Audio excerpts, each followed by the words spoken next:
Hello and welcome to DDOCast episode 681, recorded the weekend of July 24th. I'm your host, Patrick. We'll have Epic again for part 2 of our updated heroic leveling, which we recorded last week.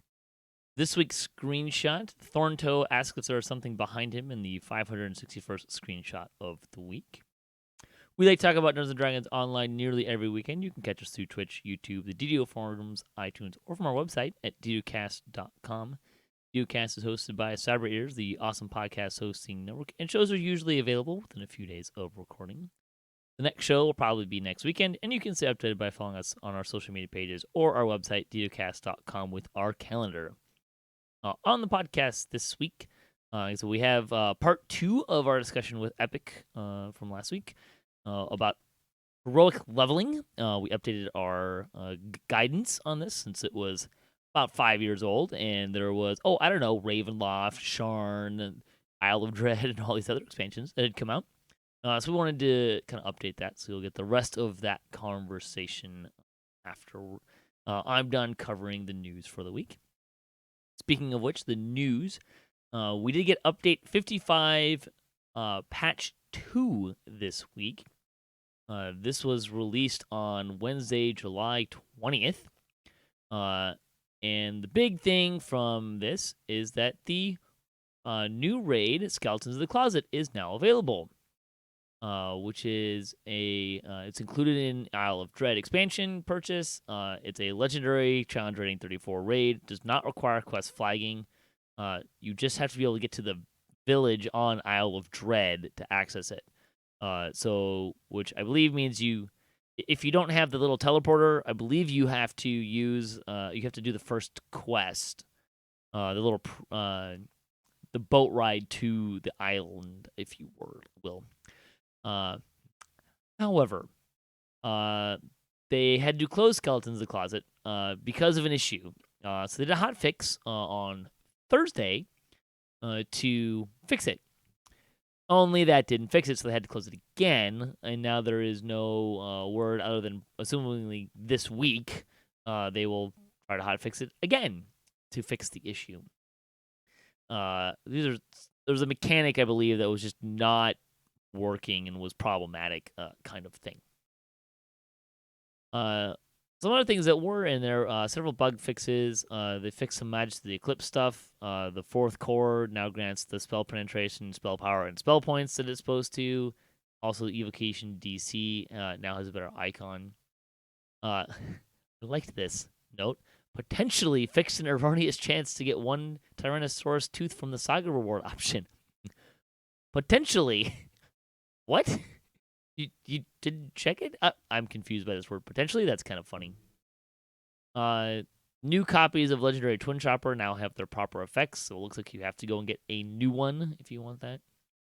Renamed gem to Black Diamond to prevent confusion. I don't know what they should. Sure, okay. Scaling damage augments have had their damage types fixed. Artificer and Druid pets now factor in your legendary levels. Melee and ranged power level 32 augments now give the correct amounts of melee power or ranged power, which is 12.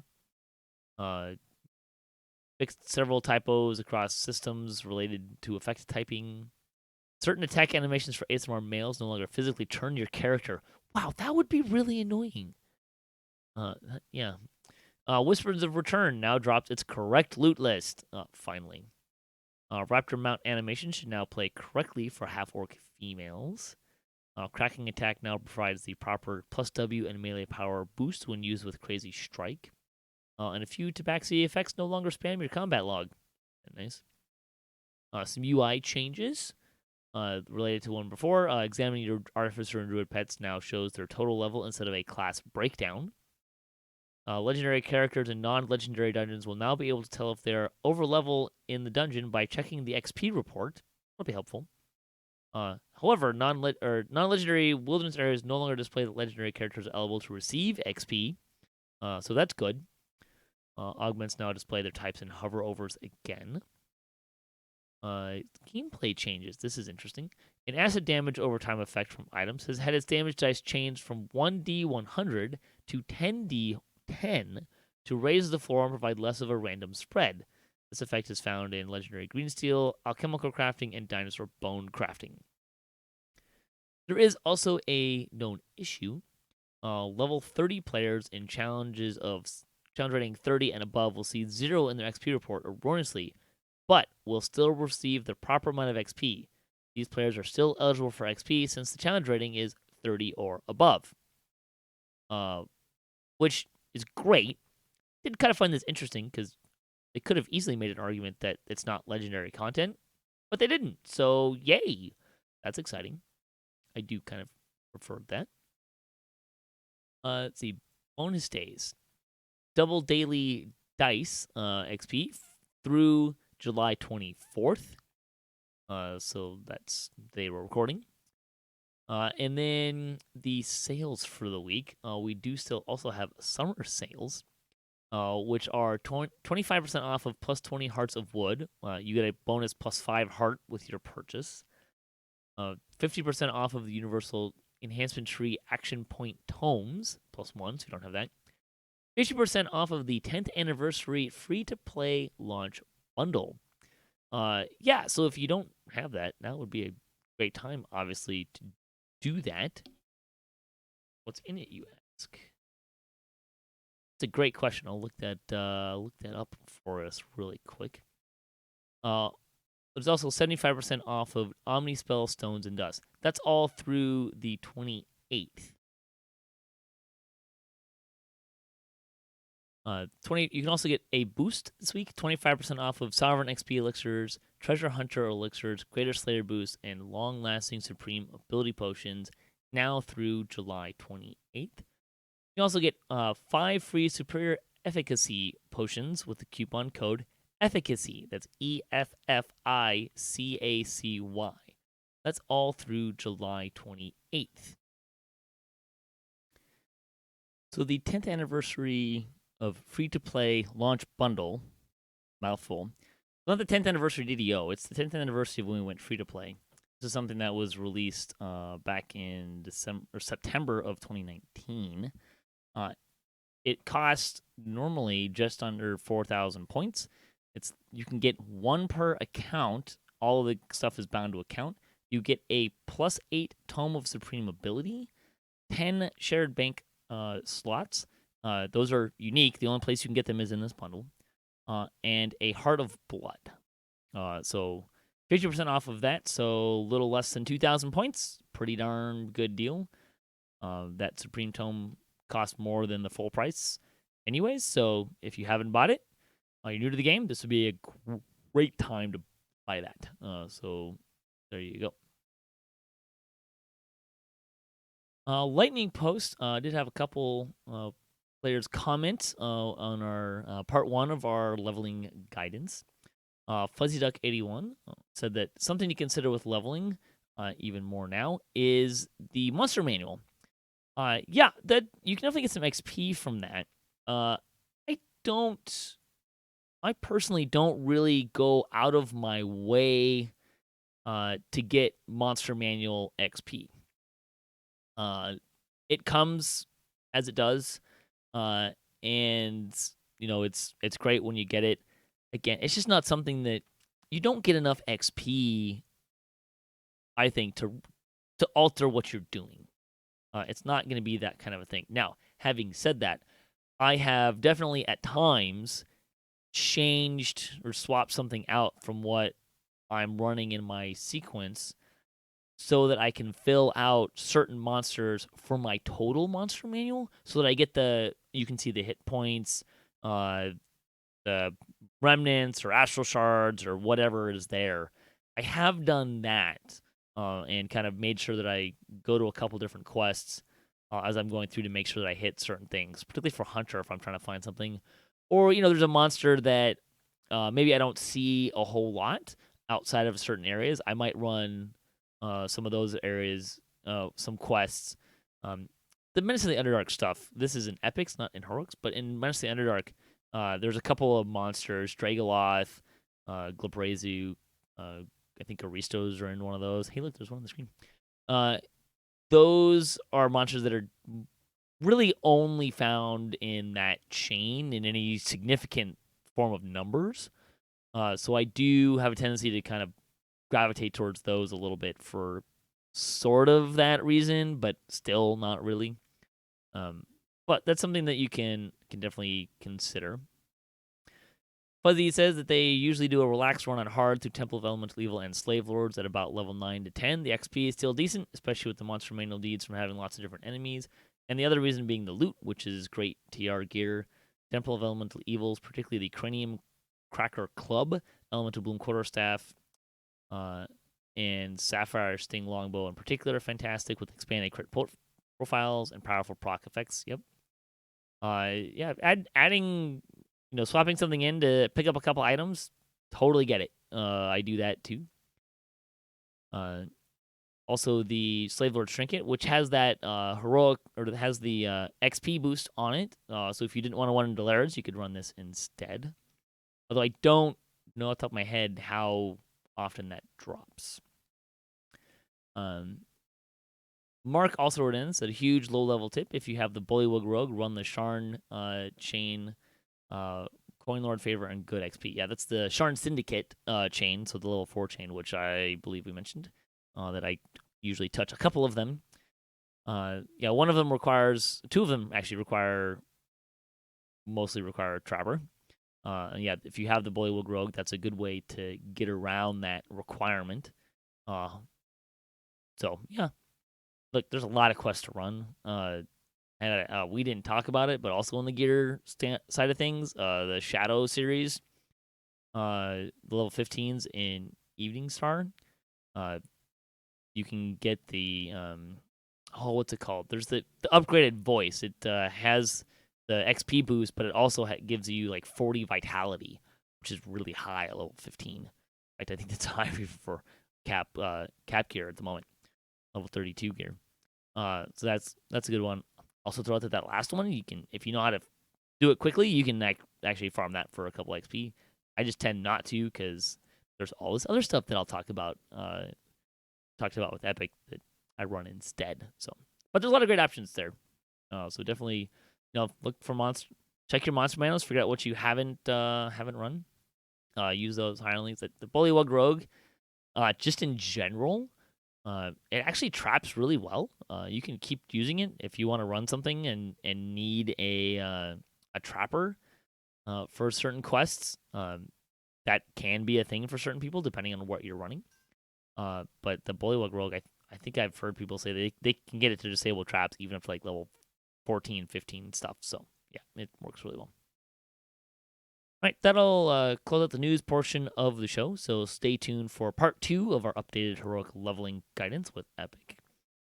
Thanks for everyone for listening, and thanks to Epic for working with me on this show, and all the other contributors for DDOCast, to Standing Stone Games, Wizard of the Coast, and to Sidebreeders for hosting the podcast. If you'd like to support the show, you can visit our website at DDOcast.com. You can also support us on Patreon. If you have a DDO-themed webpage or you Twitch DDO and you'd like to be featured on our website, you can email us at ddocast@gmail.com. You can also hit us up at ddocast.com for our show notes and reviews, our calendar, previous shows, and other fun stuff, including various DDO adventures and some tabletop. If you have a comment in this episode, a question you'd like to hear us answer, a topic you'd like to hear us discuss, or you just want to say hi, leave a comment, or you can email us at ddocast@gmail.com. You can also find us on social media for the latest cast updates at Twitter. At DDOcast on Twitter is the best place for that.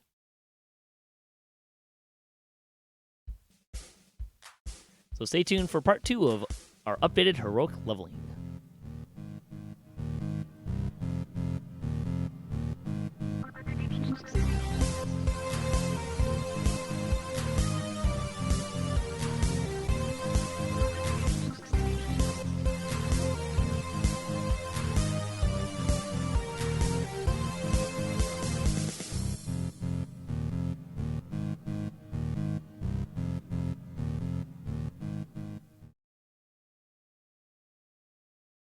All right. We're going to go into level 10 stuff.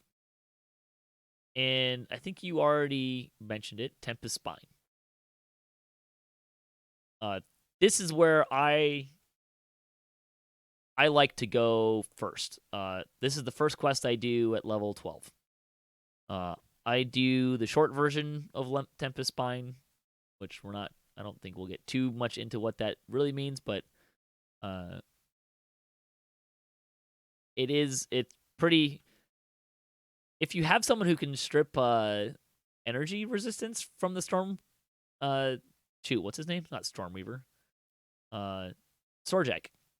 Yeah. It can be really, really fast and easy. uh, so, and some pretty good XP. Even solo, it's totally doable for me, and so I like hitting Tempest Spine. Or if you have a favorite Soul Nuker friend with Searing Light, Yep. that can almost one-shot the guy. Uh-huh. It's fun. Yeah. It's also nostalgic. I like Tempest Spine. We didn't really mention this before, but I generally am running stuff at R1. I don't know if you guys. Same. Yeah, I'm just I'm not telling people that are doing it. So we've done, of course, R10 heroic lives for fun.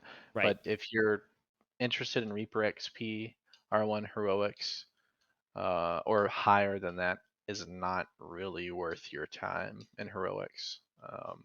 It's just not a lot of bang for your buck. I would wait until you were Doing running legendaries. quests, yeah, that were legendary. I did the math once, based on what I was getting versus for running quests on like R3 or 4, and then just running quests on R1 in heroics, and it basically came out to, I can do 1 or 2 legendary quests, and I have like extra, and I have completely made up the difference. Yeah, So it's there's no comparison. So we just run stuff on R1. so after I do Tempest Spine, I hit Ravenloft Chain 1 and 2. Is that kind of where you go? Yeah, we do Ravenloft 1 through 3 actually without stopping. The reason why I stop at 2 is because I go to the desert afterwards. After, So straight after 2. yeah, so I'll do chain 1 and chain 2. I'll take 13 after I'm done with Ravenloft 1. Uh, and I'll do finish chain 2, Ember Temple. And then after that, I like to go to the desert. So I'll run some of the walk ups. I do Purge the Shrine, Maraud the Mines, Offering of Blood, and Raid the Volcor. We do all of those except we, like I said, we go 1 through 3 in Ravenloft before going to the desert. So if I guess when we get level, we're holding it if we have 14. Yeah, I try to map it out so I don't have to Sure. hold levels anymore. So I do those 4, and then if I can, I take 14. It's again bonuses, mileage may vary, and then I do Whiz King as well. Did you say you do Offering of Blood? Yes, Okay. the Yeah. ones I don't do are the tombs on either side of Whiz King. I hate those. Yeah. Ying likes to run on. I don't. Yeah. Though we do not run those anymore. I hate those. Yeah, But yeah, so we yeah. run those 4, and then we go to Whiz King as well. Yep. And I will say, you're usually running it in a party, so you can do all 3 sides. I do Whiz King even if I'm alone, but if I get I don't really look for the other bosses. I just go straight to the wizard Okay. and finish it. I don't do the optionals. Fair. Or even if I have like a party of 2, I might go all the way up and do the full tower. But if it's the Whiz King, I'm just gonna pick the thing up and move on. It's just not that much XP. Yeah, I understand, and I wouldn't do it either. Um, in the in the past, we've had 4 or 5, 6 people running with us Oh in yeah, heroics, and you'll have a rogue or a trapper running to all 3 towers trying to get ingenious before we finish. absolutely. Uh, yeah, that's just if you have a full group. Yep. I kind of figured out at some point that if I'm if you've got a group that can plow through each tower simultaneously, great, do that. If you don't, you end up like doubling or tripling the time it takes you to complete the quest for like not even the same amount of XPs that you're gaining. So it's just Oh yeah, yeah. it's not worth the time Nope. investment. And again, there's ways to catch up, right? We talked about the saga stones, um, and stuff. I usually am not having to take one here, but uh, I will say kind of at this point that generally the place that I'm looking to use the saga stones to catch up is gear levels, gear points, right? So You level just want to 10 and pick it. level 15, where I'm going to get gear. That's where I'm really going to leverage those to catch up, or if I need to catch up with friends, right? Like if I Sure. was running with you guys and had a 20% pot instead of 30% pot, and you guys could, I would probably utilize the saga stone to catch up and then run a couple extra quests at the end. That's kind of how I would generally approach that. Yeah. I'll make a comment about sagas, but I'll wait till we get Sure. to when we normally take it. And then after Wiz King, I run Ravenloft 3, which you have usually already run at this point. That's correct. Let's see, anything else? I do not run Chains of Flame. I know No, we some people like to, but do not touch for me, that one. yeah, no. I can remember we used to run things like the enemy within and Uh-huh. what's the yeah, no Dead more. Shall Rise. No more, no longer. Enemy Within is long. It is incredibly long. I like Dead Shall Rise, but yeah, I don't. The other one that I do want to kind of throw out that's in this level range is the new quest in Lord's March. Uh, Well, 12 ones. yep, the level 12 one. Well, so Beautiful Nightmare, Seizing the Dawn, I Know Who Done It, Element of Chaos.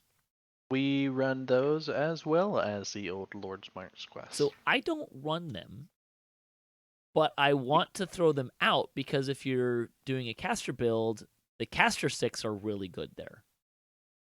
Uh, so worth throwing Yeah, in to get it at least until you get it. we run all of them except Beautiful Nightmares. We skip that one, run the other three of those new Lord's March quests, and then we run Diplomacy, Framework. Yeah, We run those. I'm with you. You're skipping the wrong quest out of that chain though. You should be skipping I Know Who Done See, we got it down, man. It. I used to watch Dom and Maddie do those quests because Uh-huh. I did not know how. But after running multiple lives with Ying and Gunga, I am self-taught on how to do that quest as So quickly as possible. I'm gonna teach you how to do the pit, and you guys teach me how to do I Know Who Done I could do that, or It. I'll at least teach you. I'll teach you mine for sure. um, yeah. So I don't usually run the newer Lord's March, the Parallel Planar Eyes quest, but they're there. And if you don't have the caster stick for whatever caster you're running, I recommend doing it because it's a really solid caster stick. Level 12 caster stick. So, um, that will. So you talked about Lord's March 1. I do that as well. I do want to stop here for a moment though and talk about iconics because this is where I pick up as an iconic character. Uh, Iconics start at level 15, but you don't have to take 15. You can hold 15 and be level 14 and run some stuff. I hold it and run Lord. Well, there's actually a quest. You guys run Parallel Planet. I run Relic of the Sovereign Past. Black Anvil Hmm. Mines. Yeah, Uh, I like running that one at level 12, and you then pick I'll it up in run. House D, by the way. Yeah, you pick it up in House D. It's the quest is behind the bank in House K. It also has like one of the longest NPC talking trees to get the quest in the game. I think yeah, you have to click like the second. You can't just click the dialogue, the top one Yeah, to you get the have to quest. pick the 1,000 years option or something like that, Yeah. something to that effect. But I like doing that one. And then, so as an iconic, I start at I call it Black Anvil Mines or Relic of the Sovereign Past. Start there, then I do Lord's March 1, and then I take 15. And If I can't take 15 at the end of Lord's March 1, I will take as many sagas stones as I need to get to 15 because this is where my Sharn gear set is. We don't have to saga. I've never sagaed there, but yeah, we run Lord's March 1, the new Lord's March quest, and I like Relic. Not everyone in my group does, but Mhm. I think when you get at least three people, you can kind of divide and conquer. Yep. Um, but yeah, we go from there to 15. It is not uncommon that I might need to use a stone here. This is the most notable. This is the most noticeable part of did I run Vaughn 5 or not, generally speaking. Okay. Uh, and what are the bonuses going on? And also, you're running perils and I'm not, hmm so that's kind of part of this as well. But that's where I tend to land here. End of Lord's March 2, taking 15. Or sorry, end of Lord's March 1, I take 15. Then I run Lord's March 2, which is the Siegebreaker line. Yep. We do the same thing. After 15, we start with Lord's March 2. Are there any other 13s you? Yeah, yeah, we do Archons and then we go to Giant Hold to start the walk-ups. All right. So yeah, so I do Giant Hold after Lord's March 2. I don't do Archon's Trials. Okay. Uh, this is fun. We're gonna totally deviate at the end of this. It's gonna be great because you've picked up what like perils and archons and stuff. Yeah. I'm not really a huge fan of the archons trials. Oh, the second quest where you're just blasting the crap That's coming the out of the best one. portals. That one's fun. That's the best one. It's honestly, as far as XP goes, it's probably unnecessary that we run it. But you like Um, it. but yeah, I like it, so we do Sure. it. Uh, so giant hold. I do the walk ups, take 16, and then do the level 14s. Yeah, we do, unless something's out of the ordinary, that's what we do. We've had people either do iconics and stuff and like B16 and join us, and like, I mean, stuff like that. We don't care if you're 16 while we do the walk ups, but we always do those first. Take 16 and then go back and do the 14s. And there's going to be a divisive opinion here, but do you do Crucible? Yes, of Okay, course we do. I figure Of course we do. there's people who don't like it. I know that's like a So a pit question there in a yeah, way. But yeah, I know the maze, and yeah, we do Crucible pretty quickly. the one thing I'll say about the giant hold chain is I will sometimes do Madstone last, just because I'm trying to get more people to do it with me. We skip Madstone. You skip Madstone. Do you do Yeah. Tor? Yes, we do Tor. Okay. Um, Sometimes we will do Madstones. There are some tricks to do it very quickly, and Yeah. I will say the past two lives we did do it, but it's also not uncommon for us just to not. I usually do it, and I usually try to have some help to do it. Uh, if I'm usually I usually don't have a problem finding people to run giant hold. But if I was alone, I would definitely think about skipping Madstone and Tor and then kind of picking it up later. So I probably shouldn't say this, but what we do is if we got plenty of people, we will, first person starts the first seer, and then whoever's on seer 2 and 3 just keeps going.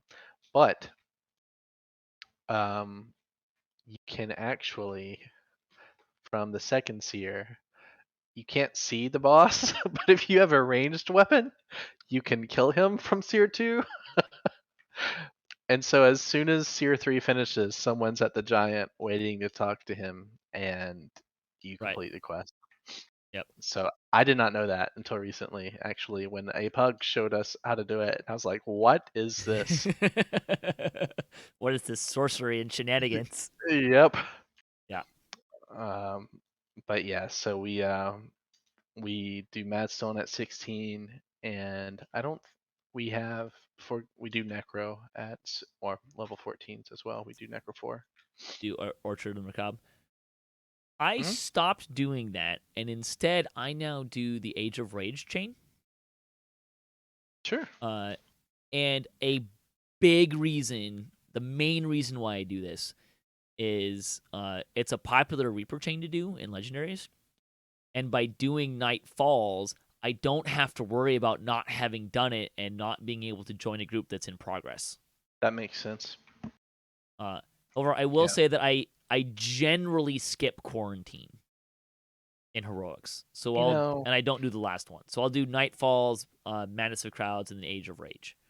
Quarantine is one of my least favorite quests. Yeah, Not that I want to kill citizens, but it feels bad that I'm just knocking yeah. them out.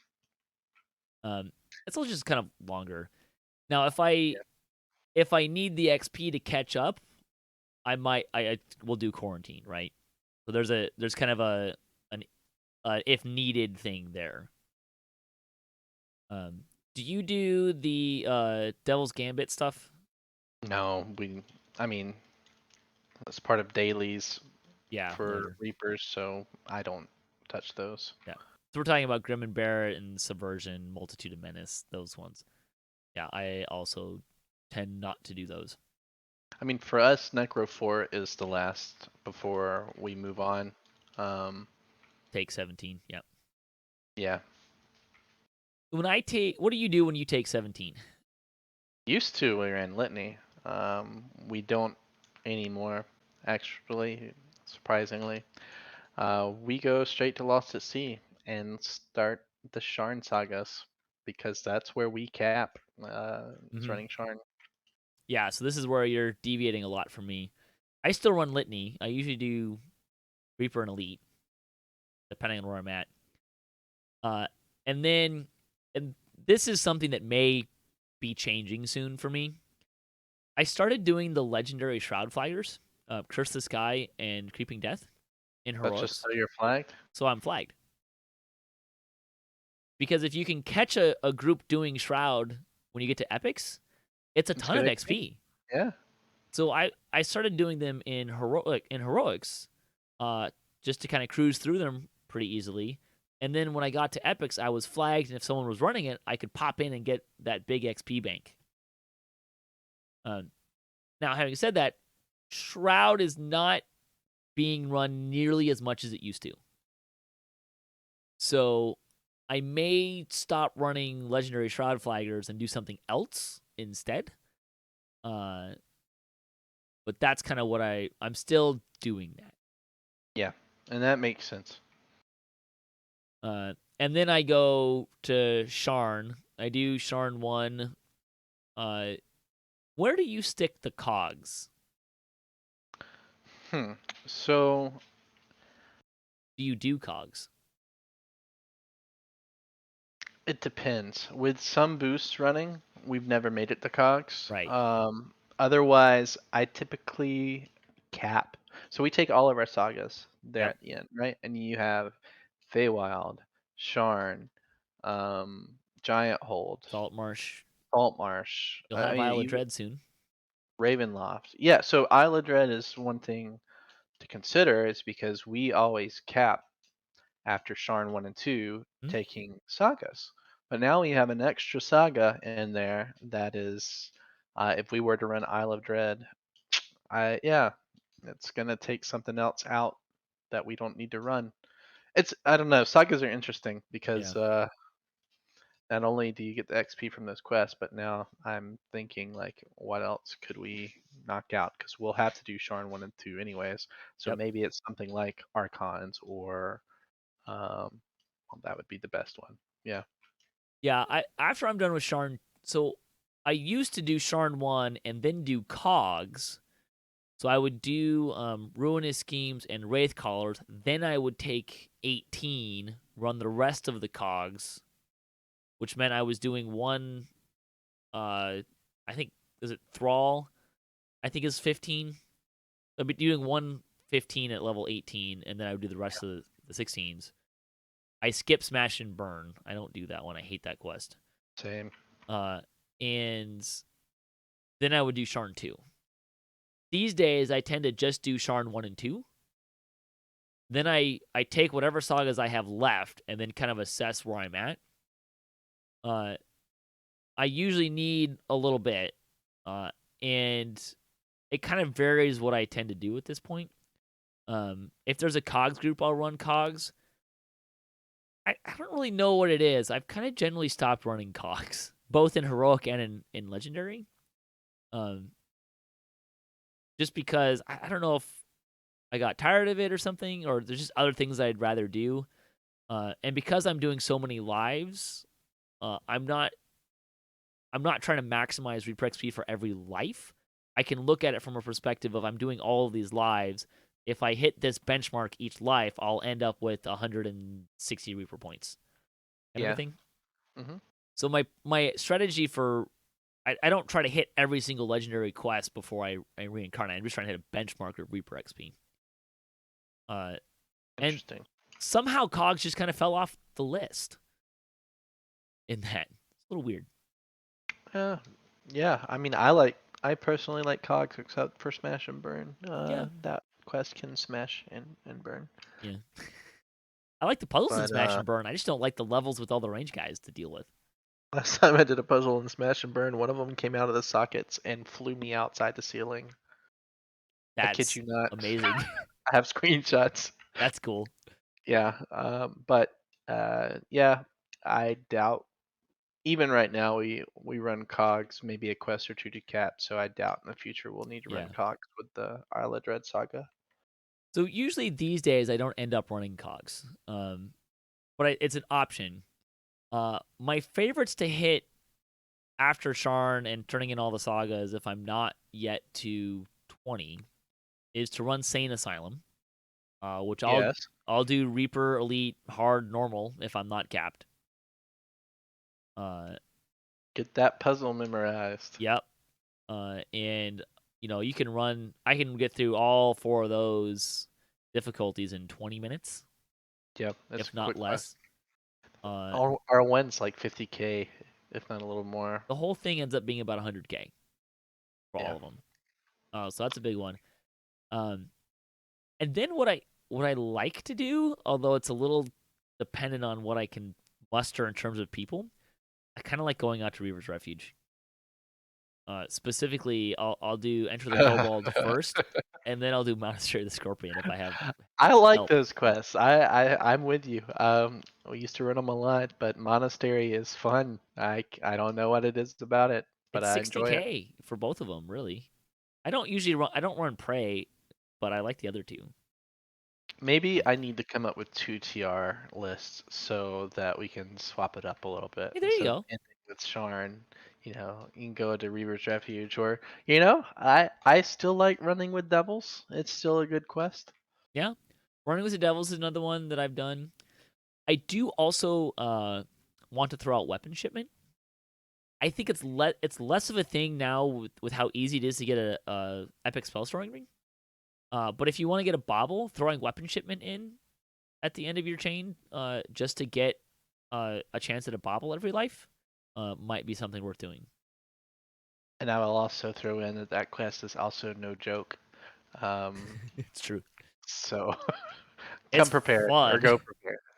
It is fun. It is just one wave after another. Yeah. But I can't remember. I think it was on the live servers that it was rough last time I did it on a like low life tune trying to get the bobble, Mm-hmm. and I'd underestimated my abilities on like a first lifer. Yeah. It's a fun quest to do in hardcore too. Yeah, I remember. It's a little chaos, good for the soul. Yeah, so the Veil stuff isn't bad if you don't have, some of the content we've mentioned. Yeah. End of the road, the high road quests, those I like them all right. So those are also good options if you just don't have all the content. I'll also throw out. I kind of like Inspired Quarter. Uh, You do. a little bit. Okay. I never have that or Dreaming Dark. It might be a little bit of like a sour taste from the past that it felt so much like a difficulty jump Mm, back in the day to me. So it just might be I still have that sure. same like I yeah. will say that they're not super great XP, which is the main reason why I don't run them is because the XP isn't great. So I mean some interesting quests like the Titan one. What's that one called? Eye of the Titan. Yeah, like you get to watch a holographic memory in that quest, and then the Dreaming Dark guy. He's cool. Yeah. He's a bad villain. Yeah. I mean, they can be decent ones, but there's just so much better XP quests that you don't really need to if you have other stuff. But if you're low on content, yeah, I mean, and you have that content, you could go do those. Although I would tell you, like, if you're looking for content to buy, I would not put either of those high on my list. Yeah, me neither. Um, the only caveat to that would be uh, ion stones. That's true. That's the only look. If you need to get ion, if you have an ion stone you want to upgrade, and go hit that on heroic, and for that, sure.